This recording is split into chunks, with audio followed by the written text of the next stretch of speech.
அனைவருக்கும் வணக்கம் நண்பர்களே. நீங்கள் பார்த்துக்கிட்டு இருக்கிறது யூனிவர்ஸ் ஆஃப் கண்டெய்னர்ஸ். வீடியோக்குள்ளே போகிறதுக்கு முன்னாடி மறக்காமல் சப்ஸ்கிரைப் பட்டனை ப்ரெஸ் பண்ணிடுங்க. பக்கத்தில் இருக்கிற பெல் ஐக்கானையும் ப்ரெஸ் பண்ணிடுங்க. அப்போ தான் நான் போடுற ஷிப்பிங் கண்டெய்னரை பற்றின வீடியோக்கள் உங்களை உடனுக்குடனே வந்து சேரும். இந்த பதிவில் நாம் எதை பற்றி பார்க்க போகிறோம் அப்படின்னா, ஒரு 20 அடி கண்டெய்னரில் ஒரு 6 பேர் தங்கக்கூடிய ஒரு ஒர்க்கர்ஸ் குவார்ட்டர்ஸோ இல்லை ஒரு ஸ்டாஃப் குவார்ட்டர்ஸோ டிசைன் பண்ணால் எப்படி இருக்கும், அதோட விலை எவ்வளோ இருக்கும் அப்படிங்கிறத பற்றி நாம் பார்க்கலாம். இந்த மாதிரி ஸ்டாஃப் குவார்ட்டர்ஸ், இந்த மாதிரி ஒர்க்கர்ஸ் குவார்ட்டர்ஸ் எல்லாம் சிறு குறு தொழிற்சாலைகளில் வேலை செய்யக்கூடிய ஸ்டாஃப்களுக்கும் ஒர்க்கர்ஸ்களுக்கும் ரொம்ப பயனுள்ளதாக இருக்கும். இப்போது இந்த 20 அடி கண்டெய்னரில் பார்த்தோம்னா ஒரு 6 பேர் தங்குறதுக்கான ஒரு சிம்பிளான டிசைன் தான் நீங்கள் பார்த்துக்கிட்டு இருக்கீங்க. இந்த கண்டெய்னரோட ரைட் சைடு வாலில் பார்த்தோம்னா ஒரு ஸ்லைடிங் டோர் ஒன்று ஃபிக்ஸ் பண்ணியிருக்கிறோம். இருக்கிற கண்டெய்னரோட சைடு வால் அப்படியே கட் பண்ணி ஸ்லைடிங்கான மெக்கானிசம் ஃபிக்ஸ் பண்ணி அப்படியே ஸ்லைடிங் டோராக ஒரு பெரிய பொருட்செலவில் இல்லாமல் சிம்பிளாக டிசைன் பண்ணியிருக்குது. அடுத்ததாக இதோட ஒரு பக்கம் எண்டு வாலில் பார்த்தோம்னா டாய்லெட் வித் பாத்ரூமோட ஃபெசிலிட்டி வந்து அட்டாச் பண்ணியிருக்கிறோம். இன்னொரு எண்டு வாலில் பார்த்தோம்னா ஃபுல்லாக வந்து பிளாங்க் பண்ணி ஃபுல்லாக க்ளோஸ் பண்ணியிருக்கிறோம். அதே மாதிரி அந்த பக்கம் இருக்கிற சைடு வாலில் பார்த்தோம்னா ஒரு ஸ்விங் டோர் ஒன்று டிசைன் பண்ணியிருக்குது. இப்போ இந்த கண்டெய்னரை பார்த்தோம்னா நம்ம ஒரு இடத்துலேருந்து இன்னொரு இடத்துக்கு ஈஸியாக டிரான்ஸ்போர்ட் பண்ணுற மாதிரி அந்த ஷிப்பிங் கண்டெய்னரில் இருக்கிற கீழே இருக்கிற அந்த 4 ஃபீட் பாக்கெட்ஸை அப்படியே நம்ம விட்டுருக்கிறோம்.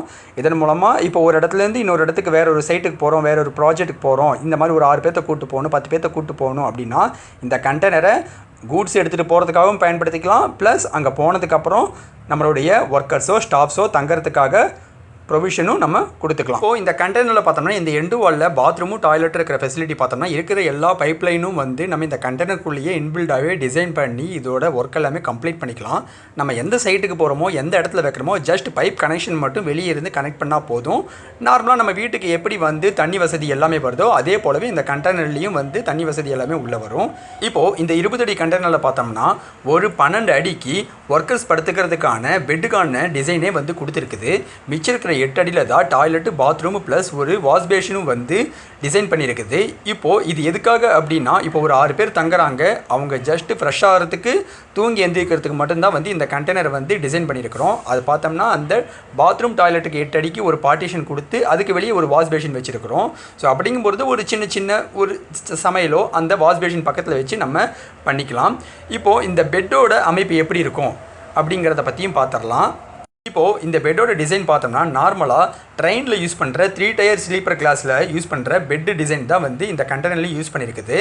இப்போது நார்மலாக கண்டெய்னரோட ஹைட்டு ஜிபியாக இருந்தால் 8 அடி 6 இன்ச்சும், ஹை கியூபாக இருந்தால் 9 அடி 6 இன்ச்சும் இருக்கும். நாம் ஒரு 6 பேர் தங்குறதுக்கு பெட்டோட வித்து ஒரு 3 அடி, லென்த்து ஒரு 8 அடி, அதே போல் ஒவ்வொரு பெட்டுக்கு இடையிலும் மேலே கீழேன்னு இடையில பார்த்தோம்னா ஒரு 3 அடி கேப் வச்சா கூட தாராளமாக இந்த பக்கம் ஒரு 3 பெட்டு, இந்த பக்கம் ஒரு 3 பெட்டு, நடுவில் ஒரு 2 அடி கேப் இருக்கும் நடந்து போயிட்டு வரதுக்காக.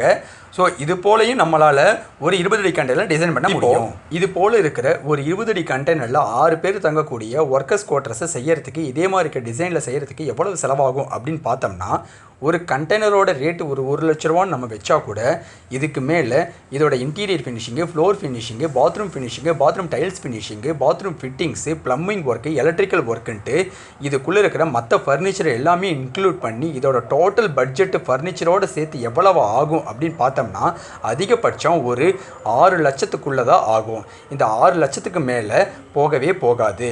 நீங்கள் ஒருவேளை இந்த மாதிரி ஒரு கண்டெய்னரை செய்யலாம் அப்படின்னு பிளான் பண்ணிங்கன்னா இந்த 6 லட்ச ரூபா பட்ஜெட் வந்து மேக்ஸிமம் பட்ஜெட் தான். இதுக்கு மேலே உங்களுக்கு போகிறதுக்கு வாய்ப்பு இல்லை.